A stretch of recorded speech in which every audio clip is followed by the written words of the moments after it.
अस्सलाम वालेकुम नाज़रीन। पंजाब गवर्नमेंट की हदायत पर जो है पंजाब भर में ट्रैफिक कवानीन पर अमल दरामद के लिए एक मुहिम शुरू की गई है, जिसके तहत जानिया में भी जो है वो कार्रवाइयाँ शुरू हैं। गुज़िश्ता रोज़ भी तकरीबन दर्जनों पर्चे जो हैं वो दिए गए और दर्जनों मोटरसाइकिल हेलमेट की वायलेशन और ट्रैफिक कवानीन की वायलेशन पर पकड़े गए।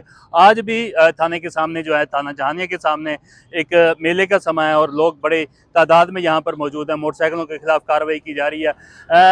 गाड़ियों पर ब्लैक पेपर लगाने पर भी पाबंदी है और उसकी भी कार्रवाइयाँ की गई हैं और रूट परमिट तमाम कागजात दस्तावेजात गाड़ियों की चेक की जा रही हैं और शहरियों को कवानीन पर, ट्रैफिक कवानीन पर अमल दरामद के लिए जो है वो राग़िब किया जा रहा है। तो चलते हैं अफसरान की जानब, देखते हैं, पूछते हैं कि वो क्या कार्रवाइयाँ कर रहे हैं और शहरियों से भी हम बात करेंगे कि उनके इसके बारे में क्या तासरात हैं। चलते हैं अफसरान की जानब।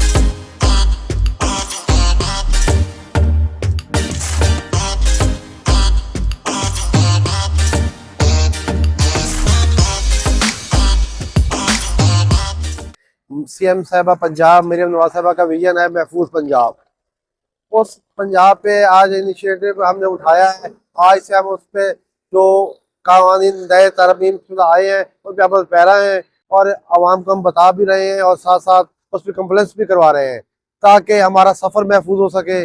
और इंशाल्लाह ये आप देखेंगे चंद दिनों में इसकी तब्दीली जी आएगी। नाज़रीन, आपने सुनी SHO थाना जहानिया की भी गुफ्तगू सुनी और उनका यही कहना था कि पंजाब हुकूमत की जानब से ये जो अमल है वो बहुत एहसन है और बहुत अच्छा अमल है। ट्रैफिक कवानीन पर अमल दरामद करके ही हम जो है कीमती जानों का ज़िया रोक सकते हैं। इसके साथ साथ लोगों का यही भी कहना था कि पूरी तरह से तमाम कवानीन लागू करने से जो शहरियों को मुश्किलात हैं, जो उनको माली प्रॉब्लम्स हैं, उनका भी एहसास किया जाना चाहिए। आज तक के लिए इतना ही, मिलते हैं अगली वीडियो में। अल्लाह हाफिज़।